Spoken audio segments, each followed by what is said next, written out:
Good morning, everyone. My name is Pedro Abad. I will be the one to discuss effective distance and time. But before that, I have here a rope paper, ganan, one, and shanan. And i-give na ko na siya sa random person o ng dapat kami ng para sa EDSA panel.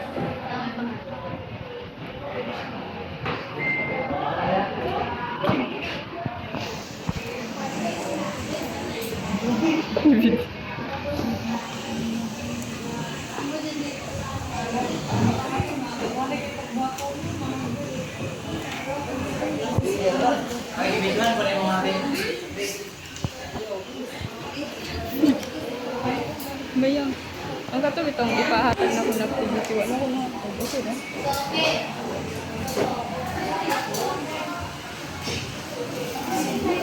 So while you're doing distance, calculate speed, distance, and time, then solve problems involving speed. So what is speed, distance, and time? Speed is how fast something is moving. So in Bisaya pa is fast yang kapas sa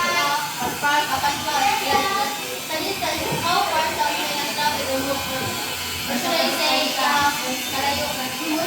Sa time, how something takes to happen. So, lahang, nagulayon. Sa speed, yung unit na ginagamit sa measure is that kilometer per hour, meter per hour, miles per hour. Distance is like, meter, kilometer, mile, sa time, second, minute, and hour.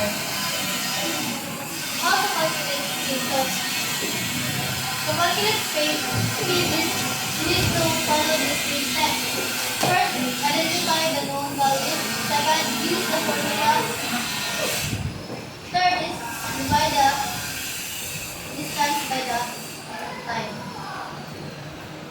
Like for example, a cyclist covers a distance of 15 miles in 2 hours. So calculate the speed. So, kung sa matong first na step, diba is to identify the known value. S is for speed, distance, and time. So, unsa ang given speed dira? Ito wala pa. Speed yung makamita. Ang distance is 15 miles. How about sa time? 2 hours. So, diba kahit na-divide na siya. So, speed, divide distance, and time.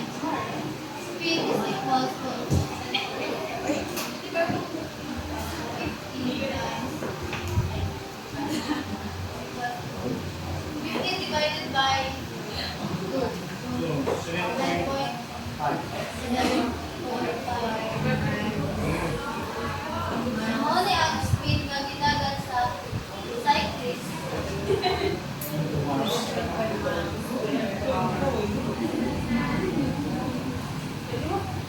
Nakuha? So, how to calculate the distance? So, sa pag-calculate sa distance, same process lang, different formula. So, we can use triangle para dili mo mag-evolve pa.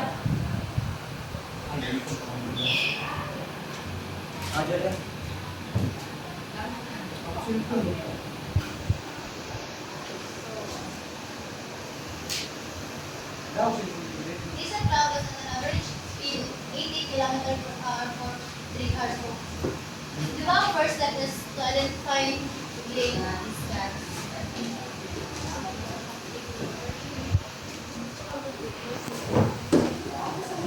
Ako na rin kayo na kayo.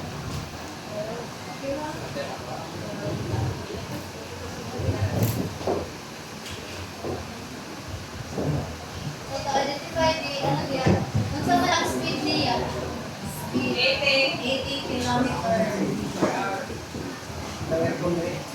Sa distance, wala. Sa time, 3 hours.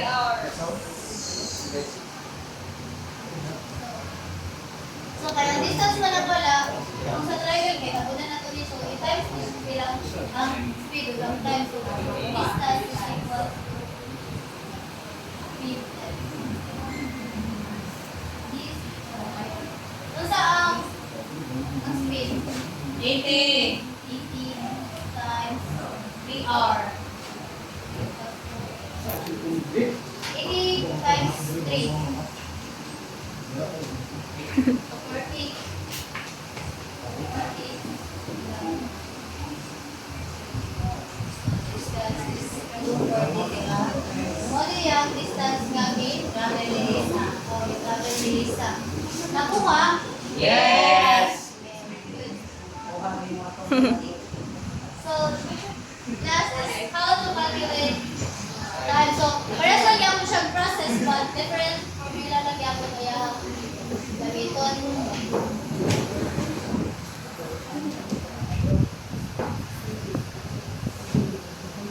So, 15 walks at a speed of 4 kilometers per hour. How much time does it take to walk a distance of 20 kilometers? So, first is identify ang kung mo syempre ang identify kung ang value. So, pila ang speed? Pila ang speed, Brian? Nga, give nila. Speed? Yes. 4. 4. 4. How about distance? 20. 20 kilometers. Ang time, di ba wala? So, kay galingan ang pangitaon, meaning is divide ang distance so ang speed.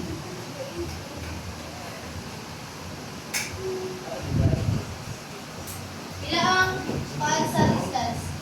4. 4. 20. Ay, 20. Over 4.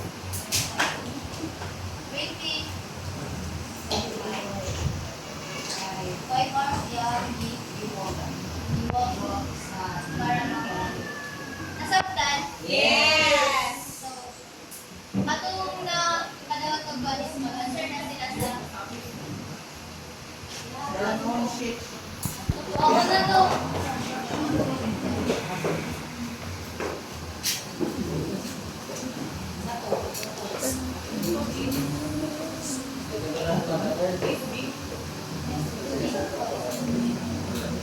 Doon sa naman na.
Wow, amazing. Tama ba ilan yan? Alin! Yes! Yes! Thank you, that's all. Alam mo, kalabang. Kung ano yung